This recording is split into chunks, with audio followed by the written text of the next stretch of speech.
NCIB times ಮೀಡಿಯಾಗೆ ಸ್ವಾಗತ. ನಾನು ದರ್ಶನ್ ಹುಣಸೂರು. ಅದೊಂದು ಐತಿಹಾಸಿಕ ಗ್ರಾಮ, ದೇವಾಲಯಗಳ ಸ್ವರ್ಗ, ಶಿಲ್ಪಕಲೆಗಳ ತೊಟ್ಟಿಲು. ಅದೇ ಗ್ರಾಮದಲ್ಲೊಬ್ಬರು ಮನೆಯನ್ನ ಕಟ್ಟಬೇಕು ಅಂತ ಹೇಳಿ ಪಾಯವನ್ನ ತೊಡ್ತಾರೆ. ಆಗ ಅಲ್ಲಿ ನಿಧಿ ಪತ್ತೆಯಾಗಿದೆ. ಪ್ರಾಮಾಣಿಕತೆ ಮೆರೆದಂತಹ ಕುಟುಂಬ ನಿಧಿಯನ್ನ ಜಿಲ್ಲಾಡಳಿತಕ್ಕೆ ಹಸ್ತಾಂತರಿಸಿದ್ರು ಕೂಡ ಈಗ ಆ ಕುಟುಂಬಕ್ಕೆ ಭಯ ಶುರುವಾಗಿದೆ. ಅಷ್ಟಕ್ಕೂ ಆ ಗ್ರಾಮದಲ್ಲಿ ಅಂದು ಆಗಿದ್ದೇನು, ಆ ಕುಟುಂಬಕ್ಕೆ ಶುರುವಾಗಿರುವಂತಹ ಗಂಡಾಂತರ ಏನು ಅಂತೀರಾ? ಈ ಒಂದು ಸ್ಟೋರಿ ನೋಡಿ. ಮನೆ ಕಟ್ಟಲು ಪಾಯ ಅಗೆಯುತ್ತಿದ್ದಾಗ ಸಿಕ್ತು ನಿಧಿ. ಪ್ರಾಮಾಣಿಕತೆ ಮೆರೆದರೂ ಕುಟುಂಬಕ್ಕೆ ಗಂಡಾಂತರ. ಗದಗ ಜಿಲ್ಲೆಯ ಲಕ್ಕುಂಡಿ ಗ್ರಾಮವನ್ನ ದೇವಾಲಯಗಳ ಸ್ವರ್ಗ, ಶಿಲ್ಪಕಲೆಯ ತೊಟ್ಟಿಲು, ವಾಸ್ತುಶಿಲ್ಪಕಲೆಗಳ ಸ್ವರ್ಗ ಅಂತ ಹೇಳಿ ಕರೀತಾರೆ. ಇಂತಹ ಐತಿಹಾಸಿಕ ಸ್ಥಳದಲ್ಲಿ ಹೊನ್ನಿನ ನಿಧಿ ಪತ್ತೆಯಾಗಿದೆ. ಮನೆ ಕಟ್ಟೋದಕ್ಕೆ ಭೂಮಿ ಅಗೆಯುವಾಗ ತಾಮ್ರದ ಪಾತ್ರೆಯಲ್ಲಿ ಚಿನ್ನಾಭರಣ ಪತ್ತೆಯಾಗಿದೆ. ಲಕ್ಕುಂಡಿ ಗ್ರಾಮದ ನಿವಾಸಿ ಗಂಗವ್ವ ಬಸವರಾಜ ರಿತ್ತಿ ಮನೆ ಕಟ್ಟೋದಕ್ಕೆ ಪಾಯವನ್ನ ಹಾಕ್ತಾ ಇದ್ರು. ಆ ವೇಳೆ 470 ಗ್ರಾಂ ತೂಕದ ಚಿನ್ನಾಭರಣಗಳು ಲಭ್ಯವಾಗಿದೆ. ಗಂಗವ್ವ ಬಸವರಾಜ ಅನ್ನೋಂಥವ್ರು ಮನೆ ಕಟ್ಟೋದಕ್ಕೆ ಅಡಿಪಾಯವನ್ನ ಹಾಕ್ತಾ ಇದ್ರು. ಈ ವೇಳೆ 8ನೇ ತರಗತಿಯ ವಿದ್ಯಾರ್ಥಿ ಪ್ರಜ್ವಲ್ ರಿತ್ವಿಕ್ ಅನ್ನೋ ಹುಡುಗನಿಗೆ ತಾಮ್ರದ ಪಾತ್ರೆ ಕಾಣಿಸಿದೆ. ಅದರಲ್ಲಿ ರಾಜರ ಕಾಲದ ಹಾರ ಮತ್ತು ಕಿವಿಯೋಲೆಗಳು ಸೇರಿದಂತೆ ವಿವಿಧ ರೀತಿಯಾದಂತಹ ಆಭರಣಗಳು ಪತ್ತೆಯಾಗಿದೆ. ಸುಮಾರು 470 ಗ್ರಾಂ ಚಿನ್ನಾಭರಣ ಪತ್ತೆಯಾಗಿರುವಂಥದ್ದು. ಸ್ಥಳಕ್ಕೆ ಅಪರ ಜಿಲ್ಲಾಧಿಕಾರಿ ದುರ್ಗೇಶ್, ರೋಹನ್ ಜಗದೀಶ್, ಎಸಿ ಗಂಗಪ್ಪ, ತಹಸೀಲ್ದಾರ್ ಶ್ರೀನಿವಾಸ್ ಕುಲಕರ್ಣಿ ಸೇರಿದಂತೆ ಹಲವು ಅಧಿಕಾರಿಗಳು ಭೇಟಿಯನ್ನ ನೀಡಿ ನಿಧಿಯನ್ನ ವಶಕ್ಕೆ ಪಡೆದಿದ್ದಾರೆ. ಪ್ರಾಮಾಣಿಕತೆ ಮೆರೆದ ಕುಟುಂಬ ನಿಧಿಯನ್ನ ಜಿಲ್ಲಾಡಳಿತಕ್ಕೆ ಹಸ್ತಾಂತರಿಸಿದರೂ ಕೂಡ ಈಗ ಕುಟುಂಬಕ್ಕೆ ಭಯ ಹಾಗೆ ಆತಂಕ ಶುರುವಾಗಿದೆ. ನಿಧಿ ಸಿಕ್ಕಿದ ಸ್ಥಳವನ್ನ ನಿಷಿದ್ಧ ಪ್ರದೇಶ ಅಂತ ಹೇಳಿ ಘೋಷಿಸಿರುವಂತಹ ಕಾರಣ ಅವರು ಕಟ್ತಾ ಇರುವಂತಹ ಮನೆ ಅರ್ಧಕ್ಕೆ ನಿಂತಿದೆ. ಹೀಗಾಗಿ ವಾಸಕ್ಕೆ ಮನೆ ಇಲ್ಲದೆ ಕುಟುಂಬ ಬೀದಿಗೆ ಬಂದಂತಾಗಿದ್ದು ಎಲ್ಲಿ ಬದುಕು ಸಾಗಿಸಬೇಕು ಅನ್ನುವಂತಹ ಚಿಂತೆ ಇಲ್ಲಿದೆ. ಮನೆಯ ಯಜಮಾನ ಮೃತಪಟ್ಟಿದ್ದು, ಕುಟುಂಬದಲ್ಲಿ ತಾಯಿ ಮತ್ತು ಚಿಕ್ಕ ಮಗನಿದ್ದಾನೆ. ಆ ಬಡ ಕುಟುಂಬಕ್ಕೆ ಈಗ ಆಸರೆ ಇಲ್ಲದೆ ಒದ್ದಾಡುವಂತಹ ಪರಿಸ್ಥಿತಿ ನಿರ್ಮಾಣ ಆಗಿದೆ. ಮನೆಯ ಸದಸ್ಯರು ಮತ್ತು ಗ್ರಾಮಸ್ಥರು ಒಗ್ಗಟ್ಟಾಗಿ ನಿಂತು ಸರ್ಕಾರಕ್ಕೆ ಮನವಿಯನ್ನ ಮಾಡಿದ್ದಾರೆ. ನಿಧಿ ಸಿಕ್ಕಾಗ ನಾವು ಇಂತಹ ಪರಿಸ್ಥಿತಿ ಎದುರಿಸಬೇಕಾಗತ್ತೆ ಅಂತ ಹೇಳಿ ಊಹಿಸಿರಲಿಲ್ಲ. ಹೊಲ ಮಾರಿ ಮನೆ ಕಟ್ಟೋದಕ್ಕೆ ಆರಂಭ ಮಾಡಿದ್ವಿ ಅಂತ ಹೇಳಿ ಕುಟುಂಬದ ಹಿರಿಯ ಸದಸ್ಯರೊಬ್ಬರು ನೋವಿನಿಂದ ತಿಳಿಸ್ತಾರೆ. ಚಿನ್ನ ದೊರೆತರೂ ಕೂಡ ಅದು ಇವರಿಗೆ ನೆಮ್ಮದಿ ನೀಡುವ ಬದಲು ಕಷ್ಟವನ್ನ ತಂದಿದೆ. ಹೀಗಾಗಿ ಸರ್ಕಾರವು ಕೂಡಲೇ ಸ್ಪಂದಿಸಿ ಈ ಕುಟುಂಬಕ್ಕೆ ಸೂಕ್ತ ನೆರವನ್ನ ಕೊಡಬೇಕು ಅಂತ ಹೇಳಿ ಇಡೀ ಲಕ್ಕುಂಡಿ ಗ್ರಾಮಸ್ಥರು ಒಕ್ಕೊಲಿನಿಂದ ಒತ್ತಾಯ ಮಾಡುತ್ತಿದ್ದಾರೆ. ಈ ಪ್ರದೇಶವನ್ನ ಹಿಂದೆ ಚಿನ್ನದ ನಾಣ್ಯಗಳನ್ನ ತಯಾರಿಸುವಂತ ಟಂಕಶಾಲೆ ಅಂತ ಹೇಳಿ ಗುರುತಿಸಲಾಗಿದ್ದು, ರಾಜ ಮಹಾರಾಜರ ಅವಶೇಷಗಳು ಮತ್ತು ನೂರಾರು ಬಾವಿಗಳು ಇಲ್ಲಿದ್ದ ಬಗ್ಗೆ ದಾಖಲೆಗಳು ಕೂಡ ಇದೆ. ಹೀಗಾಗಿ ನಿಧಿ ಪತ್ತೆಯಾದ ಸ್ಥಳಕ್ಕೆ ಭಾರತೀಯ ಪುರಾತತ್ವ ಇಲಾಖೆ ಅಧಿಕಾರಿಗಳು ಭೇಟಿಯನ್ನ ನೀಡಿ ಪರಿಶೀಲನೆ ನಡೆಸಿದ್ದಾರೆ. ರಾಜ್ಯ ಸರ್ಕಾರವು ಈ ಒಂದು ಪ್ರದೇಶದಲ್ಲಿ ಉತ್ಖನನ ಕಾರ್ಯವನ್ನ ಆರಂಭಿಸೋದಕ್ಕೆ ಸಿದ್ಧತೆಯನ್ನ ಮಾಡಿಕೊಂಡಿದ್ದು, ಮುಂಬರುವಂತಹ ದಿನದಲ್ಲಿ ಉತ್ಖನನ ನಡೆಯಲಿದೆ.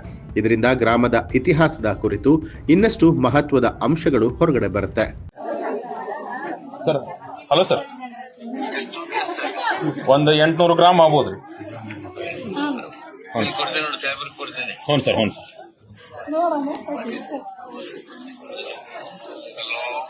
ಸರ್ ನಮಸ್ಕಾರ ಸರ್. ಸರ್ ಆರಾಮದ್ರಿ ಸರ್? ಹಾಂ ಹೌದು ಸರ್, ಮನಿ ಪಾಯ ತೆಗಿಯೋ ಮುಂದೆ ಸಿಕ್ಕೈತೆ. ಒಂದು 800 ಗ್ರಾಮ್ಲಿಂದ 1 kg ಆಗ್ಬೋದು ಸರ್. ಹಾ, ಗೋಲ್ಡ ಸರ್, ಎಲ್ಲ ಗೋಲ್ಡ್ ಐತೆ ಸರ್.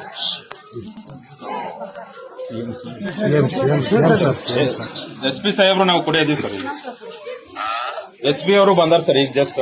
SP ಸಾಹೇಬ್ರು ನಾವು ಕುಡಿಯೋದೀವಿ ಸರ್. ಈಗ ಒಂದು ಹುಡುಗ, ಒಂದು 14 ವರ್ಷದ ಹುಡುಗ ತಂದು ಕೊಟ್ಟಿದ್ದಾನೆ ಸರ್. ಅವ್ರ ಮನೆ ಪಾಯ ತೆಗಿಯೋದೈತೆ ಅಂತೇಳಿ ಇಲ್ಲಿ ಗ್ರಾಮ ಪಂಚಾಯತ್ ಸದಸ್ಯರಿಗೆ ತಂದು ಕೊಟ್ಟರು ಸರ್. ಆ ಗ್ರಾಮ ಪಂಚಾಯತ್ ಸದಸ್ಯರು ನಾನು ಕಾಲ್ ಮಾಡಿದೆ ಸರ್. ನಾನು HK ಪಾಟೀಲ್ ಸಾಹೇಬ್ರು ನಾವು ಕಾಲ್ ಮಾಡಿದ್ವಿ ಸರ್, ಹಿಂಗಾಗಿತ್ತು ಅಂತ ಹೇಳಿ. ಹ್ಞೂ ಸರ್, ಹ್ಞೂ ಅದು ತಾವತ್ತು ನೈಟ್ ಬಂದು ಎಲ್ಲ ತೋರಿಸಿ. ಹ್ಞೂ ಸರ್, ಹ್ಞೂ ಕೊಡ್ತೀವಿ. ಎಸ್, ನಮಸ್ಕಾರ ಸರ್. ಹಾಂ ಬಂದಿದ್ದಾರೆ ಸರ್. ADC ಅವರು SP ಸಾಹೇಬ್ರು ಇದ್ದಾರೆ ಸರ್. ಹಾಂ, SP ಅವ್ರು ಕೊಡಿ sir. Good afternoon sir. Rohan sir, SP Gadag speaking sir. Yes sir. Yes sir. Yes sir, yes sir, ಮಾಡ್ತೀವಿ ಸರ್. ಪೂರ್ತಿ ಮಾಡ್ತೀವಿ ಸರ್. ಇಲ್ಲಿ ಕೊಟ್ಟವ್ರು ಮಾತಾಡ್ತಾರೆ ಸರ್, ಮೆಂಬರ್ ಕೊಟ್ಟವ್ರು ಮಾತಾಡಿ. ಸರ್ ನಾನು ಗ್ರಾಮ ಪಂಚಾಯತ್ ಸದಸ್ಯ ಸರ್ ಆ ಮಗು ತಂದು ನನ್ನ ಕೈ ಕೊಟ್ಟು ಸರ್ ನಾನು ಚೆಕ್ ಮಾಡಿದೆ ಆನಂತರ ಸರಿ ಫೋನ್ ಮಾಡಿದೆ ಸರ್ ಇದು ಸಿಗತ್ತೆ ಲಕ್ಕುಂಡಿ ಲಕ್ಷ್ಮೀ ದೇವಸ್ಥಾನ ಮೊನ್ನೆ ಬಂದಿದ್ದೆ ಸರ್ ಇನ್ನೊಮ್ಮೆ ಬರ್ರಿ ಅಂತ ಹೇಳ್ತಾ ಇದ್ದಾರೆ ಸರ್ ಎಲ್ಲರೂ ಗ್ರಾಮಸ್ಥರು ಇನ್ನೊಮ್ಮೆ ಬನ್ನಿ ಅಂತ. ಎಸ್ ಸರ್ ನಮಸ್ಕಾರ. ಇನ್ನು ಲಕ್ಕುಂಡಿಯ ಹಿನ್ನೆಲೆಯನ್ನ ನೋಡೋದಾದ್ರೆ ಕರ್ನಾಟಕದ ಗದಗ ಜಿಲ್ಲೆಯಲ್ಲಿರುವಂತಹ ಒಂದು ಐತಿಹಾಸಿಕ ಗ್ರಾಮವಾಗಿದ್ದು ಕಲ್ಯಾಣ ಚಾಳುಕ್ಯರ ಕಾಲದ 100ಕ್ಕೂ ಹೆಚ್ಚು ದೇವಸ್ಥಾನಗಳು, 101 ಕಲ್ಯಾಣಿಗಳು, ಶಾಸನಗಳು ಮತ್ತು ಶಿಲ್ಪಕಲೆಗೆ ಪ್ರಸಿದ್ಧವಾಗಿದೆ. ಇದು ವಾಸ್ತುಶಿಲ್ಪದ ಒಂದು ಪ್ರಮುಖ ಕೇಂದ್ರವಾಗಿದೆ. ವಿಶೇಷವಾಗಿ ಕಲ್ಲಿನ ಕೆತ್ತನೆ ಮತ್ತು ವಾಸ್ತುಶಿಲ್ಪದ ವೈವಿಧ್ಯತೆಗಾಗಿ ಹೆಸರುವಾಸಿಯಾಗಿದೆ. ಕಾಶಿ ವಿಶ್ವನಾಥನ ದೇವಸ್ಥಾನ, ನನೇಶ್ವರ ದೇವಸ್ಥಾನ, ಸಿದ್ದರಾಮೇಶ್ವರ ದೇವಸ್ಥಾನ ಮತ್ತು ಸೂರ್ಯ ಶಿವ ದ್ವಿಗುಣ ದೇವಸ್ಥಾನಗಳು ಈ ಗ್ರಾಮದಲ್ಲಿದೆ. ಚಾಳುಕ್ಯರ ಕಾಲದ ಅತ್ಯುತ್ತಮ ಶಿಲ್ಪಕಲೆ, ವಿಶೇಷವಾಗಿ ಕುಣಿತಾ ಇರುವಂತಹ ನಟರಾಜ ಮತ್ತು ಶಿಲ್ಪ ಬಾಲಿಕೆಯರ ವಿಗ್ರಹಗಳನ್ನ ಇಲ್ಲಿ ಕಾಣಬಹುದು. ಹಿಂದೆ ಈ ತಾಣ ಜೈನ ಧರ್ಮದ ಪ್ರಮುಖ ಕೇಂದ್ರವಾಗಿತ್ತು. ಭಾರತೀಯ ಪುರಾತತ್ವ ಇಲಾಖೆಯಿಂದ ಸಂರಕ್ಷಣೆಗೆ ಒಳಪಟ್ಟಿರುವಂತಹ ಶಿಲ್ಪ ಗ್ಯಾಲರಿ ಕೂಡ ಇಲ್ಲಿದೆ. ಒಟ್ಟಾರೆಯಾಗಿ ಐತಿಹಾಸಿಕ ಲಕ್ಕುಂಡಿ ಗ್ರಾಮದಲ್ಲಿ ಚಿನ್ನದ ನಿಧಿ ಪತ್ತೆಯಾಗಿದ್ದು ಇದೀಗ ಆ ನಿಧಿಗೆ ಸಂಬಂಧಪಟ್ಟಂತೆ ಹಲವಾರು ಬೆಳವಣಿಗೆಗಳು ನಡೀತಾ ಇದೆ.